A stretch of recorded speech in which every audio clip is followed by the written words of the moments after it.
In a quiet lakeside village, a fisherman woke up with a swollen belly, cravings for charcoal, and a heartbeat that wasn't his own. He hadn't sinned. He hadn't strayed. He had only helped a pregnant stranger, who vanished without a trace. Now his body is changing. The village is panicking. Scientists want to study him. Priests want to cleanse him. And the spirits? They're watching. But what if the strangest pregnancy in the world is also its last hope? This is no ordinary tale. This is the Pregnant Fisherman. Stay tuned. Otieno! Otieno! Voices shouted from the shore. Why are you crawling like a dying hippo? Otieno coughed violently, clutching his stomach as he staggered out of his canoe. The normally strong and silent fisherman looked like a man who had just fought a river god and lost. His dark skin was soaked, his eyes bloodshot, and worse, he was vomiting. Not once, not twice, but over and over until even the goats turned their heads away. Did you eat rotten tilapia again? Teased Otieno, the village drunk, leaning on his walking stick with a smirk. Or maybe Elian is the one feeding you potions to finally make you talk. Otieno didn't answer. He groaned and held his stomach, which had started to bulge in a way that was both unnatural and deeply unsettling. He hadn't been drinking, hadn't been bewitched as far as he knew, and hadn't eaten anything strange, unless you counted those ripe mangoes he stole from Mama and Jerry's compound 2 days ago. Elian, his fiancée, rushed to his side. You're burning up, she whispered, placing a hand on his forehead. We need to see the herbalist. But Otieno shook his head weakly. There was a woman by the lake. She was hurt, pregnant. I helped her. She vanished the next morning. Left this. From his satchel, he pulled out a strange amulet carved from bone and wood. At its center, a tiny embryo figure lay curled like a sleeping spirit. A chill swept through Elian. Otieno, she whispered. You need help. Now. What no one knew, what not even Otieno could guess, was that this was only the beginning, and that by the next full moon his belly would swell again, and again, until even the spirits began to whisper his name. 3 weeks later, Otieno's belly looked like it had swallowed a gourd hole, and it wasn't just round, it moved. The villagers watched in silence as he waddled toward Mama Otieno's herbal shop. No one laughed this time. Children clung to their mothers. Chickens scattered from his path. Even Otieno, who always had a joke ready, stood with his mouth half open, unsure whether to cross himself or run. Mama Otieno squinted at Otieno as he entered. So the rumors are true. Otieno the fisherman is carrying a belly like a market woman. It's not beer, Otieno said flatly, lowering himself onto the mat with great difficulty. It kicks. It turns inside me like a fish that refuses to die. Mama Otieno didn't chuckle. She leaned in, her gray dreadlocks brushing his shoulder. Her eyes narrowed as she pressed a calabash to his stomach, listening. Then she jumped back. In the name of Nyase, she exclaimed. Otieno, there is life inside you. A presence. Not of this world. Wait. What do you mean life? Elian asked. She had been hovering by the doorway, holding a flask of ginger tea.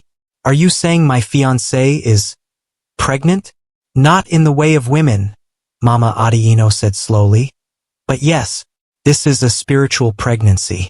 Something ancient. Older than your great-grandmother's bones. Elian dropped the flask. It shattered. Otieno just sat there blinking, then whispered, I told you. The woman said, life repays kindness with purpose. That night, the village exploded in chaos. Elders held emergency meetings under the sacred baobab. Women wailed outside the shrine. Some said Otieno was cursed. Others swore he was a prophet. A few brave souls began praying, just in case. But Otieno? He sat in his hut, rubbing his belly, and silently screaming into a pillow. By dawn, Otieno's name had flown farther than his fishing nets ever had. It started when a young boda rider live-streamed Otieno's wobble to the river with the caption, Real-life pregnant man in Mwangazi. Is it witchcraft or miracle? The video exploded like kerosene on fire. By mid-morning, vans with satellite dishes began clogging the village path. BBC. Al Jazeera. Even that Nigerian YouTube prophet is here, muttered Chief Mugo as he waved down reporters near the goat pen. All because Otieno decided to carry a belly like a bouncing castle. Otieno stood in the middle of it all, shirt straining, eyes dazed, as microphones crowded around him. Sir, do you feel contractions? Is it true you're carrying twins? What do you eat during your cravings? Jollof, Otieno said miserably. And charcoal. Don't ask why. One journalist from Nairobi poked the amulet hanging around his neck. And this? Is this the cause? Or a clue? Before Otieno could respond, a loud voice roared from the church tent. This is an abomination, cried Reverend Okech, shaking a Bible the size of a small drum. Men were not meant to carry babies. This is a sign of the end times. We must lay hands on him. Urgently. Otieno backed away slowly. Nobody's laying hands on my belly. Behind him, Elian stood firm, arms folded like a lioness. Touch him, and I swear, reverend or not, you'll be tasting sandals for supper. Laughter rippled through the crowd, but tension still hung thick. Some prayed, others plotted. And all the while, Otieno's belly pulsed gently beneath his tunic, as if the child within was listening. But far beyond the chaos, hidden deep within the forest, someone else was listening too. The time had come. The keepers of the legend were awakening. In the heart of the forest, where sunlight filtered like golden secrets and no man dared venture, 12 cloaked women stood in a circle. Their faces were masked, but their presence radiated power. The leaves did not rustle. The animals did not stir. Even the wind held its breath. He has the amulet, said the tallest one, her voice deep and regal. The circle is unbroken. The prophecy stirs, whispered another, her silver mask gleaming in the dim light. A man shall carry the child of change once every 100 seasons. The time has come. But will he survive the birth? Asked the youngest of them, her voice shaking. Silence. Meanwhile, back in Mwangazi, Otieno was trying to survive something far more immediate. A visit from the village elders' council. They arrived in full ceremonial robes, faces stern, and fingers gripping staffs of authority.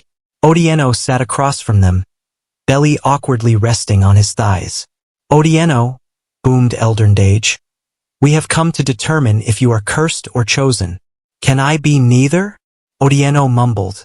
Elder Wambua leaned forward. Do you still feel the child moving? Otieno nodded. And talking. In my dreams. Sometimes it sings. The elders exchanged uneasy glances. Elder McKenna cleared her throat. There is only one way to know the truth. We must consult the sacred grove.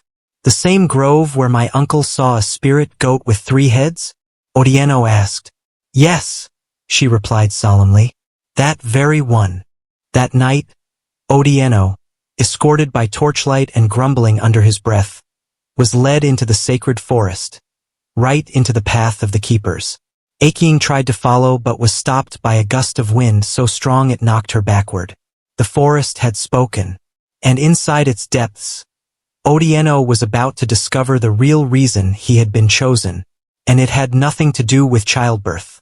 Torchlight danced across ancient carvings as Otieno stumbled deeper into the sacred grove.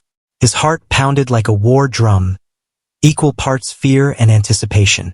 Beside him, the elders muttered prayers, but all Otieno could hear was the soft drumming echo inside his own chest, the child within him.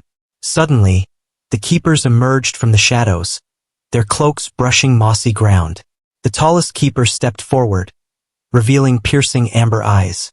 Otieno of Mwangazi, she intoned, you bear not flesh and blood, but the spirit seed of Nzuri, the river mother.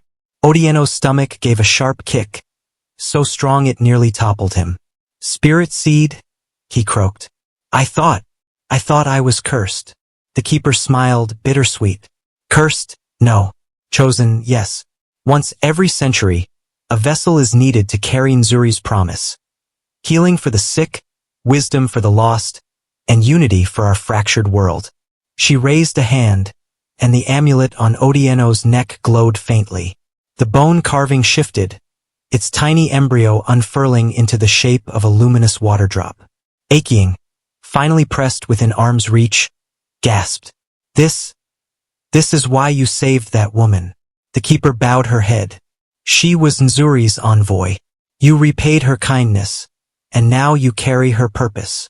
As the grove exhaled a breath of wind that ruffled the elder's robes, Otieno felt tears sting his eyes. So when the delivery comes, he whispered, it won't be a baby? The keeper's eyes shone. Not as you know it. Prepare yourself. The world watches, and Nzuri demands a spectacle of wonder. Elian placed a trembling hand on his arm. Then we face it together. The sky turned blood orange over Mwangazi as news broke across the continent. The Pregnant Fisherman to deliver live on national broadcast tonight. Tents were pitched. Cameras blinked. Helicopters hovered. Even the president's wife reportedly canceled a fashion show to watch the miracle unfold. And in the center of it all, Otieno lay on a padded mat under the ancient baobab, surrounded by priests, midwives, scientists, and the keepers who remained cloaked and silent like shadows in daylight. How do you feel, my love? Elian whispered, brushing sweat from his brow.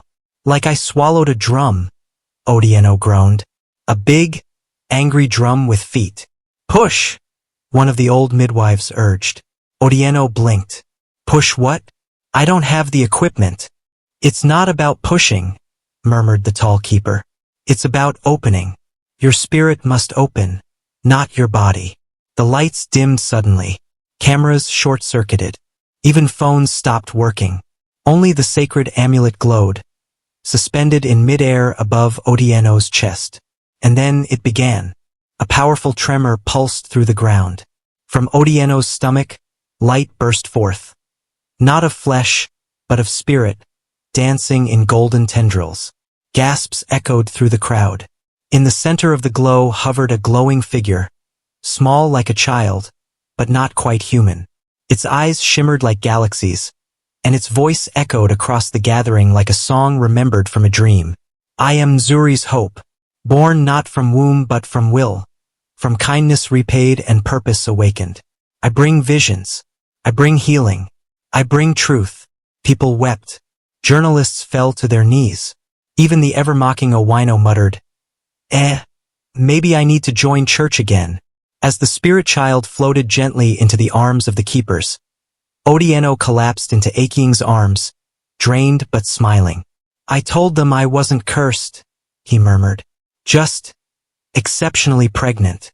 For weeks after the event, Mwangazi became a pilgrimage site. Pilgrims came barefoot. Scholars came baffled. Religious leaders argued on airwaves while poets sang Otieno's name beneath moonlit skies.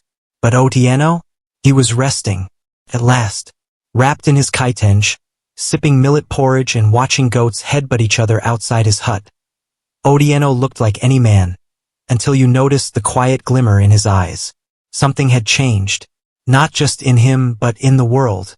The spirit child, Nzuri's hope, had vanished with the keepers after the delivery, but its effect rippled through the continent like morning tide. In the days that followed, the sick in nearby villages reported healing after dreaming of golden rivers. Corrupt chiefs confessed their crimes publicly. Enemies reconciled without bloodshed. And deep in the forest, birds never heard before began to sing. Journalists returned for follow-up interviews, but Otieno waved them off. If you want a story, go find your own miracle, he said, chasing them away with a fly whisk.